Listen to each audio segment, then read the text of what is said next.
నమస్తే, welcome to popcorn media entertainment. Harihara Veeramallu cinema release అయిన సంగతి తెలిసిందే. బట్ ఇందులోనూ ఏంటంటే సెకండ్ హాఫ్ అనేది అందులో కొన్ని చేంజెస్ ఉన్నాయి, చేంజెస్ చేస్తున్నారు అని చెప్పేసి ఒక వార్త అయితే బయటకు వచ్చింది.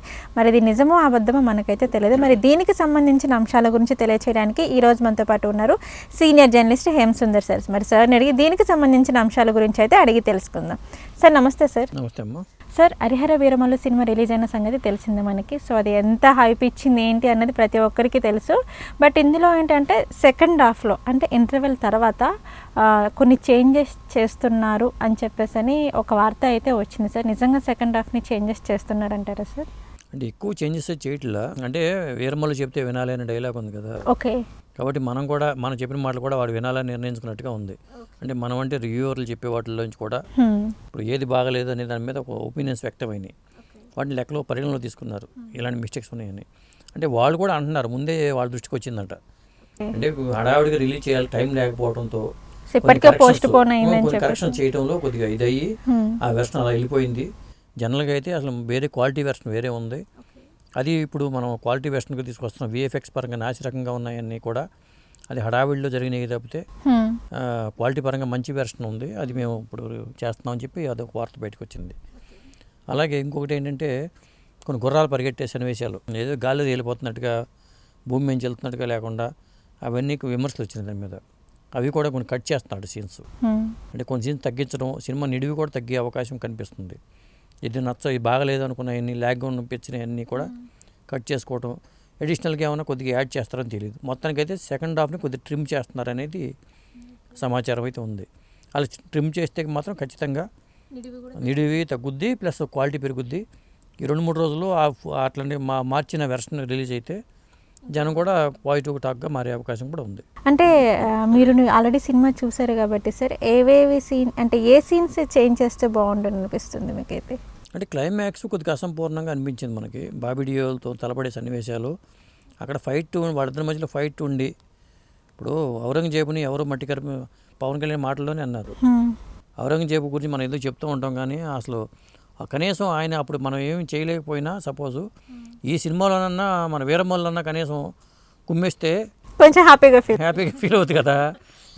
వీరమల్లు కుమ్మేస్తే ఔరంగజేబుని అది వేరుగా ఉంటుంది. ఓకే. మరి అలాంటిది సనాతన ధర్మాన్ని మనం కాపాడుతున్న వ్యక్తిగా, మరి సనాతన ధర్మానికి భంగం కలిగించే వ్యక్తిగా విలన్స్ ఉన్నప్పుడు వాడిద్దరూ ఒకళ్ళు కుమ్ముకొని ఔరంగజేబుని మట్టి పెడతాం కాదు కానీ అతను ఓడిస్తే, కనీసం వీరమల్లు ఓడిస్తే ఆ హీరోయిజం వేరు కదా. అది ఎందుకు చేయలేదు, అది ఎప్పుడు వస్తుంది, ఇలాంటి ప్రశ్నలకు సమాధానం చెప్పాలంటే మళ్ళీ ఇంకో పార్ట్ చూడాలనే బదులు దీంట్లో కొద్దిగా ఇచ్చిస్తే ఆ తర్వాత మళ్ళీ ఔరంగజేబు తిరగబట్టడం, మళ్ళీ వీరమల్లు, అది సెకండ్ పార్ట్లో చూసుకుంటాం పోనీ. అందువల్ల అది ఒకటే కొద్దిగా నాకు అనిపించింది. మరి సెకండ్ పార్ట్ ఎప్పుడు రాబోతుంది అంటారు సార్? సక్సెస్ మీట్లో పవన్ కళ్యాణ్ గారు మాట్లాడుతూ 30% షూటింగ్ అయిపోయిందన్నారు. అలాగే పార్ట్ 2 కూడా ఆల్మోస్ట్ ఒక 25 to 30% చేసాం. ఇంకొకటి ఏంటంటే క్వశ్చన్ అడిగారు చాలామంది, మీరు ఈ సినిమాకి సంబంధించి ఇంకా ఏ సినిమాలు కమిట్ అయ్యారు అన్నప్పుడు కూడా ఓజీ పూర్తి అయిపోయింది, ఉస్తాద్ భగత్ సింగ్ 5-6 days చేస్తే అయిపోతుంది అని చెప్పారు. అంటే ఓజీ షూటింగ్ ఆల్రెడీ కంప్లీట్ చేశారు. ఈ సినిమా 30% షూటింగ్ అయిందన్నారు. అంటే ఖచ్చితంగా సెకండ్ పార్ట్ ఉన్నట్టే. కంపల్సరీగా మనం ఏదైతే మిస్ అవుతున్నాం అనుకుంటున్నామో ఆ సన్నివేశాలు కానీ అవన్నీ కూడా సెకండ్ పార్ట్లో ఉండే అవకాశం అయితే ఉంది. సో ఖచ్చితంగా సెకండ్ పార్ట్లో చూస్తాం. అంటే ఈ 3 సినిమాలు నేను కమిట్ అయ్యానని చెప్పారు కాబట్టి కంపల్సరీగా సెకండ్ పార్ట్ కూడా ఉండడానికి నమ్మకం కలుగుతుంది. అప్పుడు సక్సెస్ మీట్లో కూడా మాట్లాడారు కాబట్టి. ఇంకొకటి ఏంటంటే కొంతమంది బాయ్కాట్ వీరమల్లని హ్యాష్ట్యాగ్ వైరల్ అవుతుంది. ఎవరు భయపడే పరిస్థితి ఏం లేదు అని చెప్పి ఆయన దానికి కూడా సమాధానం చెప్పారు. చెప్తా ఉన్నాను, కొంతమంది బాయ్కాట్ చేస్తాం, నెగిటివ్ రివ్యూస్ అంటే సార్ ప్లీజ్ గో అహెడ్, నాకు అసలు ఇబ్బంది లేదు. ఎందుకు సార్ బాయ్కాట్ వీరమల్లు అని చెప్పేసి? అది ట్రెండింగ్లో కొంత ప్రతిపక్షాల వాళ్ళు కానీ లేకపోతే వాళ్ళు కానీ చేస్తారు. ఇట్లాంటివన్నీ జరుగుతూ ఉంటాయి కదా. అది సహజంగా జరిగేది. సోషల్ మీడియాలో ఇది ఒకటి మధ్యన కొత్తగా వచ్చింది కాబట్టి. నిజంగా ఒక రకంగా ఇలా జరుగుతుందా, లేకపోతే నిజంగానే ఏమన్నా మూవీలో మిస్టేక్ ఉండి బట్టి వాళ్ళు బాయ్కాట్ వీరమల్లు అంటున్నారు అన్నది రీజన్ ఏం లేదు? ఆ రీజన్ కాదు, బాయ్కాట్ వీరమల్లు అనేది ఒక హ్యాష్ట్యాగ్ వైరల్ చేస్తూ ఉంటారు. అది సాధారణంగా గిట్టని వాళ్ళు చేసే పని, ప్రతి సినిమాలకి జరుగుతూనే ఉంటుంది. ఇప్పుడు కాశ్మీరీ ఫైల్స్ వచ్చినప్పుడు కానీ, లేదా ఇంకోటి వచ్చినప్పుడు కానీ, ఇట్లా చావా సినిమా వచ్చినప్పుడు కానీ, ఏదో ఒకటి నచ్చని వ్యక్తులు కొంతమందికి దాన్ని బాయ్కాట్ అంటే ఒక ట్రెండింగ్లో తీసుకెళ్తారు. అది సర్వసాధారణంగా జరిగే విషయమే. ఇంకొకటి అంబటి రాంబాబు గారు కూడా నేను దీన్ని విమర్శిస్తూ కూడా ఒక వీడియో చేశారు. దానికి ఇన్ని సమాధానాలు ఎప్పుడూ ఉంటాయి. అవును, విమర్శించే వాళ్ళకి సమాధానాలు ఈయన వేదిక మీద ఇచ్చేస్తున్నారు. కాబట్టి ఈ మధ్యకాలంలో మరి పవన్ కళ్యాణ్ గారు వెంటనే ఆయన మీటింగ్లు పెట్టడం, అందుబాటులో ఉండటం, ఎటువంటి విమర్శలు వచ్చినప్పుడు కూడా వెంటనే సభాముఖంగా ఆయన సమాధానాలు ఇవ్వడం జరుగుతుంది. కాబట్టి ఈ ప్రశ్నలన్నిటికీ ఆయనే సమాధానం చెప్పారు. చాలా ప్రశ్నలకు ఆయనే సమాధానం చెప్పారు. ఇంకొకటి ఏంటంటే రెమ్యునరేషన్ విషయంలో కూడా మీకు రెమ్యునరేషన్ తీసుకోలేదంట అంటే నేను బతికేదే సినిమాల మీద, నాకు వేరే ఆదాయం వనరులు లేవు.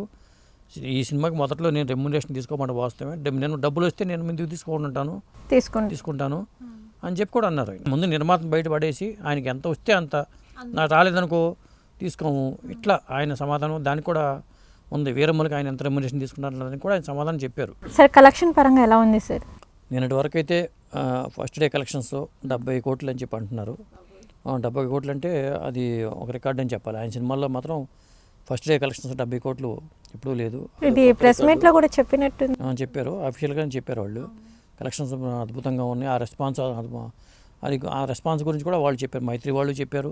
ఎందుకంటే అసలు అంతమంది జనం రావటం కానీ, ఒక థియేటర్లో ఇంత షేర్ రావటం కానీ, షోకి హౌస్ఫుల్స్ అవటం కానీ, ఇవన్నీ ఆ ఫస్ట్ డే రోజున జరిగిన అనుభవాలని వాళ్ళు కూడా చెప్పారు. అలాగే 70 కోట్లు అంటే ఒక రికార్డ్ అది. మరి ఈ రోజు రేపు ఎల్లుండి ఈ వరుస పెట్టి ఒక రికార్డు క్రియేట్ చేసే అవకాశం ఉంది. కాబట్టి అవన్నీ వస్తే కానీ ఓవరాల్గా ఈ 4 రోజుల్లో ఈ వీకెండ్లో ఫస్ట్ వీకెండ్ ఎంత కలెక్ట్ చేసిందంటే ఆ రిపోర్ట్ వస్తే కానీ సోమవారం కానీ మనకి ఫుల్ రిపోర్ట్ అయితే రాదు. ఓకే సార్, హరిహర వీరమల్లు మూవీకి సంబంధించిన అప్డేట్స్ గురించి అయితే మాకు తెలియజేశారు. నమస్కారం.